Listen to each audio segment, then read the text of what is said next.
इतनी बड़ी घटना को छिपाने वाले मुख्यमंत्री को नैतिकता के आधार पर रात धर्म निभाते हुए इस्तीफा देना चाहिए। न्यायिक जांच कमेटी उनसे भी बुला के पूछे कि आपने इस तरह की अपील क्यों की जब आप इस तरह की व्यवस्था नहीं दे पा रहे थे। जब भी सरकार अपने क्रियाकलापों में कहीं घिर जाती है तो विदेश की याद आ जाती है। जिस तरह जनता ने कहा कि क्रूर शासक, क्रूर मुख्यमंत्री, और जिस तरह से आज धर्माचार्य भी जो हैं वो सब लोगों को पीड़ा महसूस करे, जिस पीड़ा को मैं बहुत दिन पहले कह रहा था कि अव्यवस्था बहुत है, दिखावा ज्यादा किया जा रहा है, वीआईपी कल्चर है और आस्था को इवेंट बना दिया गया है। आज मैं बिल्कुल स्पष्ट तौर पे कहूंगा कि एक होता है कि कोई घटना अचानक घट जाना, लेकिन उसके साथ इतनी जो है संवेदनहीनता करना, कितने लोगों की जान की घटना को छिपा लेना, वो पुलिस को, मीडिया को धमकाना और पुलिस को, एडमिनिस्ट्रेशन को जबरदस्ती झूठ बोलने के लिए मजबूर करना, इतनी बड़ी घटना को छिपाने वाले मुख्यमंत्री को नैतिकता के आधार पर रात धर्म निभाते हुए इस्तीफा देना चाहिए, क्योंकि उनके कार्यकाल में इतना बड़ा अपराध जो है हुआ।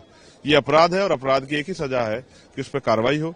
और जिन्होंने जो तथाकथित धर्माचार्य जिन्होंने मांग की थी कि वहां लोग आए और जो नहीं आएगा वो देशद्रोही, उन पे भी कार्रवाई होनी चाहिए। वो न्यायिक जांच कमेटी उनसे भी बुला के पूछे कि आपने इस तरह की अपील क्यों की जब आप इस तरह की व्यवस्था नहीं दे पा रहे थे। तो ये सब इसके लिए सरकार दोषी है और मैं जब उम्मीद करूंगा, क्योंकि योगी जी जो हैं बहुत समझदार हैं, वो नैतिकता के आधार पर इस्तीफा देंगे और ऐसा मुझे विश्वास है कि सरकार किसी योग्य व्यक्ति को वहां नियुक्त करेगी। प्रधानमंत्री ने आज कहा कि पहली बार मेरे शासन में है कि बजट सेशन से पहले विदेशी चिंगारी कोई भारत में चलाने की कोशिश नहीं। जब भी सरकार अपने क्रियाकलापों में कहीं घिर जाती है तो विदेश की याद आ जाती है।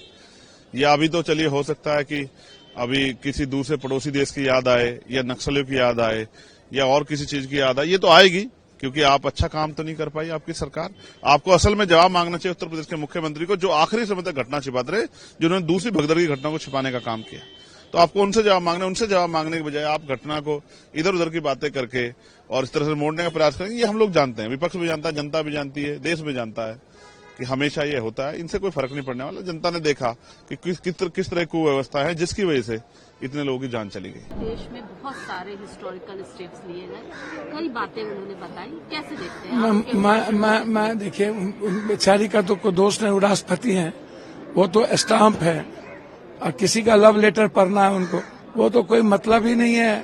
वो अब आप किसी की गुणगान करना आप उठा करके देखिए ना भाई, इस देश की इकोनॉमी से शुरू करते हैं, नोटबंदी से शुरू करते हैं जो इनका माइलस्टोन था, हम शुरू करते हैं ब्लैक मनी से, हम शुरू करते हैं 15 लाख रुपया से, हम शुरू करते हैं 2 करोड़ नौकरी से, हम शुरू करते हैं आयुष्मान से, जनधन योजना से, हम शुरू करते हैं एमएसपी से, हम शुरू करते हैं मणिपुर से, हम शुरू करते हैं अग्निवीर से, हम शुरू करते हैं आरक्षण को जो खत्म किया उससे, हम शुरू करते हैं जाति जनगणना से।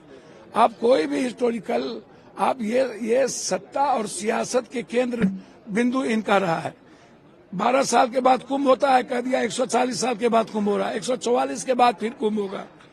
हमेशा झूठ की खेती करना और लोगों को डायलूट करना, इकोनॉमी से भटकाना, ये बात करते ही नहीं है कॉमन मैन की, मिडिल क्लास की, ये बात करते नहीं है इकोनॉमी की, आर्थिक आजादी की, रोजगार बढ़ाने की, ये बात करते नहीं है। जो ये निर्णय लिए वो निर्णय आज तक क्या हुआ? नोटबंदी के बाद देश कहाँ है? ऊर्जा स्रोत में क्या है? महंगाई क्यों बढ़ती जा रही है?